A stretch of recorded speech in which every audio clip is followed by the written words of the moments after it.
In Maryland, there are 230,000 white-tailed deer, according to the state's Department of Natural Resources. Many roam suburban neighborhoods, and their presence is not always welcome. Maggie Gallagher, for one, lets bow hunters on her land to control the deer numbers. You can't plant anything they like to eat unless it's fenced. There's a constant risk of hitting deer with your vehicle. The biggest problem is probably the transmission of Lyme's disease. An even bigger problem could be that whitetails in the U.S. and Canada are carrying the novel coronavirus, though Gallagher is not worried. There's just not enough information. But while the deer themselves don't seem to be getting very sick, they could pose a risk to humans. If the SARS-CoV-2 virus is able to become established in another reservoir besides humans, then we have to consider the fact that the virus could continue to persist, evolve. It complicates our long-term control plans. How did the deer become infected in the first place? So far, there are just theories. It doesn't necessarily have to be a direct interaction between a human and a deer, but it could be through environment or other inanimate objects. And we also know that the virus in the environment can persist for a certain period of time. It doesn't die immediately.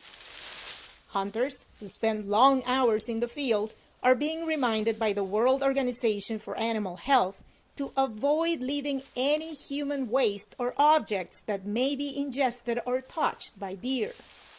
Epidemiologists are also encouraging hunters to wear gloves when dressing their kill and to cook the meat thoroughly. Hunters play a key role in wildlife conservation in the U.S. Today, more than ever, it is important that they get vaccinated to protect themselves, their families, and the herds of deer. One who got the jab is wildlife biologist C.J. Winand, who has been bow hunting for 50 years. He said it should be by choice. Vaccination mandates for hunters probably would not go over very well. In relationship to wearing masks, we basically already do. We wear a camouflage mask. Although it may not be medically approved, I'm sure it does help. The U.S. Animal and Plant Health Inspection Service has begun a multi-year project to measure how widespread the virus is in white-tailed deer and the risk to other animals and humans. For now, Winand isn't sure that deer pose a risk, but he's concerned. It would be devastating if it did jump species barriers. Hunting would be obsolete. We're going to have a proliferation of deer. And what will happen then? The habitat will degrade to basically nothing. They'll have zero to eat, and we'll have a massive die-off. As scientists in several states continue testing white-tailed deer for COVID, they say keeping wildlife at a safe distance is the best bet.